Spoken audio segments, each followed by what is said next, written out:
Charlie, Diana, you ready? All right. Welcome, everyone. We'll call this meeting of the Development Authority together at 6:01 p.m. First item on the agenda is the roll call. Following members are present: myself, Jill, Sean, David, John, and Dan. No, John Goss is not here. So we have John and Morgan missing. We do have a quorum, though. Our statement of purpose is that the Development Authority of Alpharetta is granted the powers and jurisdiction through the State of Georgia General Assembly and a resolution adopted by the Alpharetta City Council on September 3rd, 1996. The function of this authority is to promote the public good and general welfare, trade, commerce, industry, general tax base, and the employment opportunities available in the city of Alpharetta. So first up, we'll move into the public comment section of our agenda. Diana, do we have anyone here for public comment? We do not. All righty. So if seeing that we have no one, we'll just proceed on with our consent agenda. The first item on the consent agenda is the minutes from the meeting of January 7th. Then we have the financial management reports as of November 30th.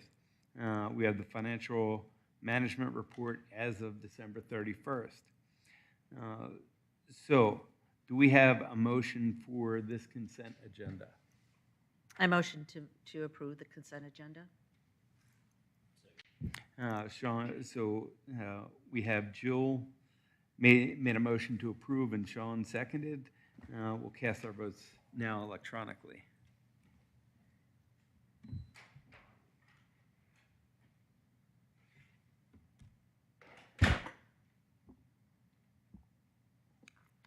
So we are approved 5-0.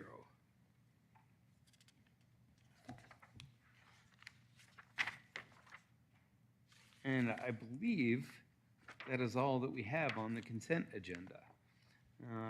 So we have, next item on the agenda is announcements and reports. Anna, do we have any announcements or reports for this evening? We have no announcements or reports this evening. All right, so then we're on to new business.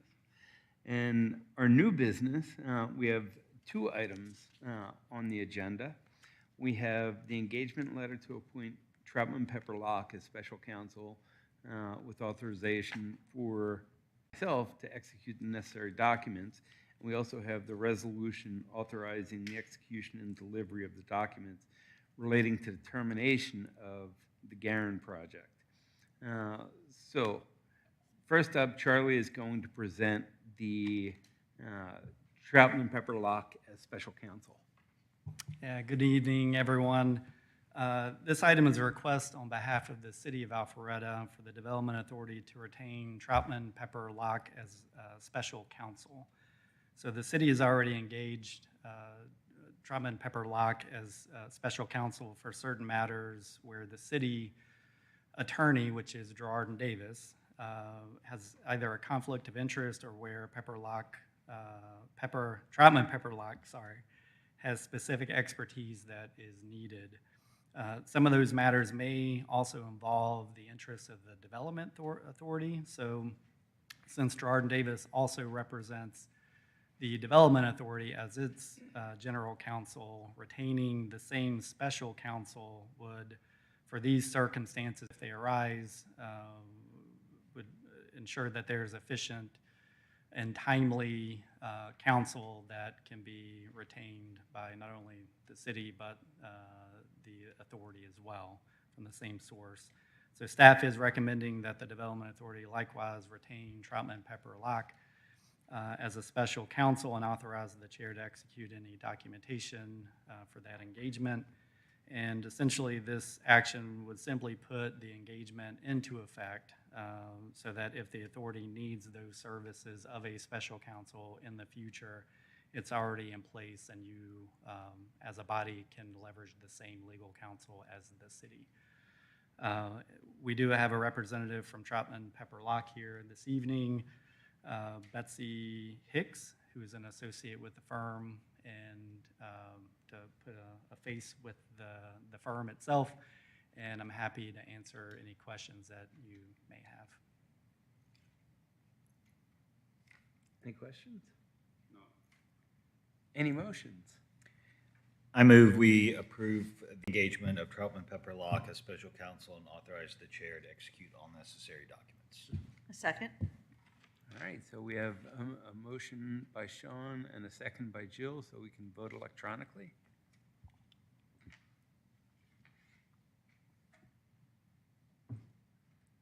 And we have passed 5 yes, no nos. All right, so the motion has passed. Next up, we have the resolution authorizing the execution and delivery of the documents relating to the termination of the CTB, the Garin LLC project, taxable revenue bonds. So Charlie is going to present this item. Good evening again. Another item up for discussion and consideration for your action today. So a little bit of background on this project. The Development Authority entered into a lease agreement and taxable bond transaction with the subsidiary of Crescent Communities on December 28th of 2022 for a ad valorem tax incentive for the acquisition and development of the Garin project. So the Garin project was a proposed 160,000 square foot planned Class A office building consisting of the renovation of the existing building, which you may know as the old Bailey Johnson School, and the construction of a new mass timber frame office building on that property. Since its approval in 2022, Crescent Communities has been unable to move the Garin project forward and is now seeking to terminate the lease agreement and bond transaction for the project. Representatives from Crescent Community were unable to attend tonight's meeting, but they did provide a letter for the Development Authority that we included in the agenda packet as well. And, you know, as I mentioned before, this was a project that was proposed for a tax incentive, but I do want to clarify that the way that our tax incentives work, when you approve them, they only go, the 10-year tax incentive only goes into effect once the project is complete and a certificate of occupancy has been received. So at this point, since the project never moved forward, I did want to just address that the project itself has not received that tax benefit. At this time, Molly, if you have anything else you would like to add. Sure. So bond counsel actually prepared, and I believe it is in your packet, a resolution of the Development Authority authorizing the execution and delivery for the termination of the project. And so the resolution would essentially acknowledge that the company has sought to terminate this and acknowledges that we have certain documents that need to be executed. Specifically, there is attached as an exhibit the form of a deed that would transfer the property back to the Garin and authorize basically any actions that would be necessary to fulfill this. And so if y'all have any questions, I'd be happy to try and answer them, and otherwise would ask for your approval of the resolution. So if I'm speaking out of turn, you can tell me, is this a time when we can ask what happened? Because I know, I mean, I think they got in there and they found out it was in worse condition, which from the outside, it'd be hard to be surprised at being in worse condition, but that, you know, and it was going to cost more, and I don't know if it was too much office space around. Like, is there a reason this one didn't happen? And I kind of want to know that just as we look forward. This isn't really about, I mean, that's why it may not be the right time, because I don't think we want to hang on to this. I think this is the right move, but what's the plan, or is there a plan? Because in the letter, they sort of sound like they still want to move forward with it, but what's a realistic option there? Yeah, so I was hoping that we would have had representation here tonight so that they could share directly with you. I can say, you know, based on the conversations that I've had with them, they have mentioned some challenges with just market conditions. It kind of sounded to me that, there are some challenges with constructing new office currently, just the price to build new. And they really needed to secure an anchor tenant to help essentially kickstart the project. So without having the ability to land an anchor tenant to help make the financials work, those are the two things that at least has been shared with me. They have, as we've gone through this process, expressed several times their desired commitment to having some sort of project happen there. It sounds like they're still pursuing an office option, but as we engage with them, Woody Vaughn as well, with our bond counsel, they just couldn't commit to a timetable of when they could actually have the project move forward, or the ability to execute the project as it was presented and approved by the Development Authority. So based on the tax MOU with Fulton County that was part of the closing documents, the project was supposed to be done at the end of 2025 with obtaining a CO. So once we had some conversations, we started following up with them last fall, and then carried those conversations into early this year, and kind of came to the conclusion that without a clear path forward, it would be better to go ahead and terminate this particular project that was approved, and then if they happen to get a plan to move it forward, then they could certainly bring that back to the Development Authority for consideration. Thank you. Question, does the authority receive a fee or a cancellation fee, or is there anything? Because we did have some cost, I would assume, just to get this kick started, or is there, maybe they paid in the beginning? Yeah, so that would have been part of the bond issuance fee. So they did pay 1/8 of 1% of the total bond amount. So the authority was compensated on the front end for issuing those, and the legal fees were covered as well. Okay, thank you. Any other thoughts, questions, comments? All right, with that then, any motion? I move we approve the resolution authorizing the execution and delivery of documents related to the termination of the CCB, the Guerin LLC project taxable revenue bonds. I second. So we have a motion by Sean and a second by Jill to approve. So let's vote electronically. And again, that has passed with a vote of 5-4. And that is our new business. Next up, we are moving on to our partner update from the City of Alpharetta Economic Development, and Charlie is going to be providing an update. Yep. So at your seat, you should have received a copy of the 2025 Economic Development Year in Review. That is a publication that our department put together thanks to the leadership of Mandy York on our team. But it was the first year in review that we've done to really kind of spotlight not really what we did as a department or as a city, as an entity, but really what happened from an economic development standpoint within the city itself. So as you look through that, we focused on some key areas like business investment, which you think about, companies that are relocating or relocated or expanded here last year. We also featured real estate developments that either got approved or are in the pipeline throughout the year where there was significant progress. Also sections on things that make, we know, Alpharetta super special, which is initiatives around placemaking with some features on murals and the Alpha Loop as well.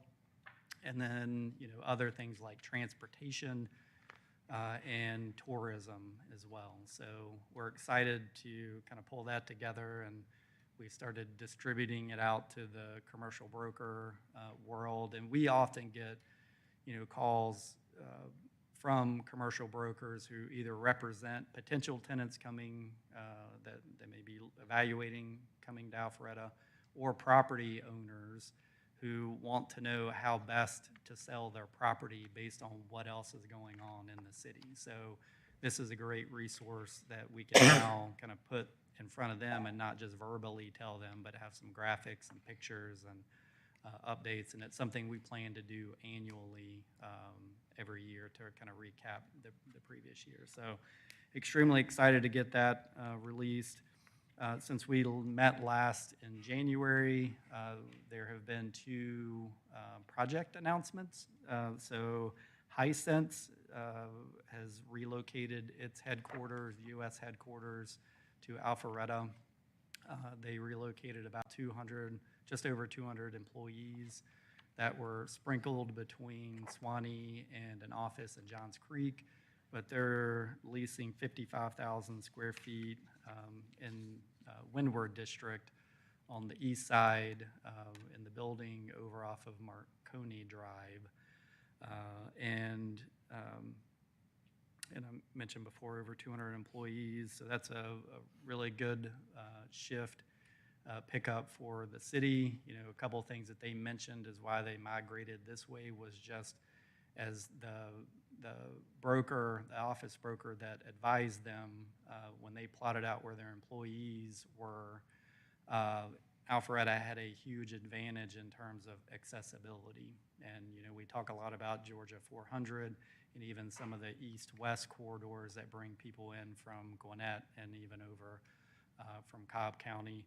And then when we attended their ribbon cutting to open, their U.S. CEO mentioned how they thought that it was going to help with their recruiting as well, that they've moved there. The interest of their employees in wanting to be in Alpharetta was something that they had witnessed firsthand. So it's great to hear that the kind of qualitative feedback on why a company would choose to locate here.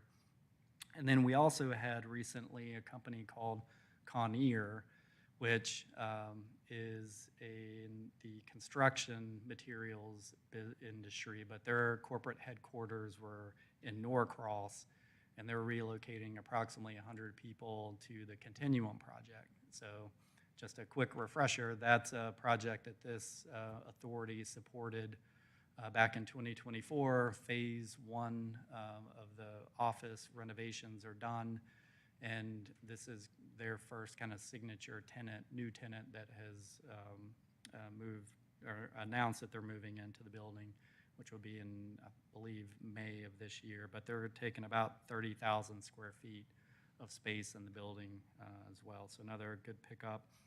And then, I know I share some of these updates and you kind of get them sprinkled throughout the year. But when you look at the total number of companies who have either relocated or expanded in the city since July of last year, we're at 8 total companies, and they've announced approximately 1,100 new jobs in the city and over $32 million of capital investment here as well. So those are pretty solid numbers, and we hope to continue to have kind of build off of that momentum. And part of our goal is, some of these projects we can help influence more than others, but regardless of that, we always try to welcome new companies in and kind of give them the white glove treatment, because we know, again, that connectivity to the community is what makes Alpharetta special. So Conair is a prime example of that.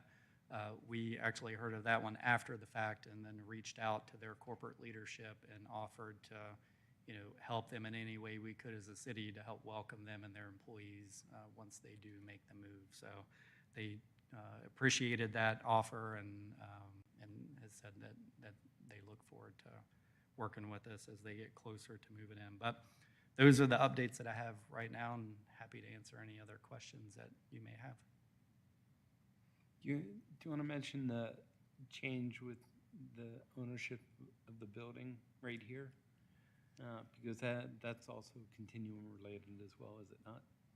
Yes, so the data scan building, which is in City Center, so that building was actually acquired or sold at the end of 2025 to Howard Capital Management, and it sold for $16.2 million, which set a record for essentially the highest per square foot price for a vacant office space. Data Scan had been in the building. They're still currently there, but announced plans, I think at the end of last year, that they were going to be relocating, and they're actually going over to Continuum. So that's another pickup for Continuum as well. But Howard Capital Management will be relocating from Roswell and moving into the building, and will continue to have activity in downtown, so that's great. So what we did with Continuum kind of allows this kind of chess game, so. Yeah, and so the building itself, it has 34,000 square feet of space. So I know Continuum, I think they're at 20,000 square feet over they just signed a lease for 20,000 over there. So, you know, again, it kind of helps right size as companies kind of grow, and then sometimes you don't need as much space. So we were excited to see that they were maintaining operations in the city. And you know, when we saw the sign, the Newmark sign, go on the building is listing it for sale or lease back in October, we reached out directly to Data Scan just to check in on them to see if there's anything we could do. And at that point, they said they were negotiating, but that their hope was to remain in the city. So we certainly appreciate their continued investment here, and look forward to having them around for much, much longer. And the folks who bought the building, they're going to occupy the whole building minus the retail level? So from our understanding, and Diana, you may have some more detail on that. I'm not sure that they've completely finalized exactly how they're going to use the space totally. I think there is a potential that they may lease out some of it. I think, as I understand it, currently they're going to try to get in there and see what they need. We have been in communication with them. I think they intend to occupy the building, I think sometime this spring or early summer. So hopefully we'll get more details as I think they finalize their plans on the space and moving it in timelines. Any other thoughts, questions, comments for Charlie? All right, thank you. So next on the agenda is just that the date of our next meeting will be Thursday, April 9th, same time, 6 o'clock. And do we need an executive session? No, Mr. Chairman, there's no need. All right, so with that, with no further business to hear or discuss, we can adjourn this meeting at 6:24. Thank you. Yeah,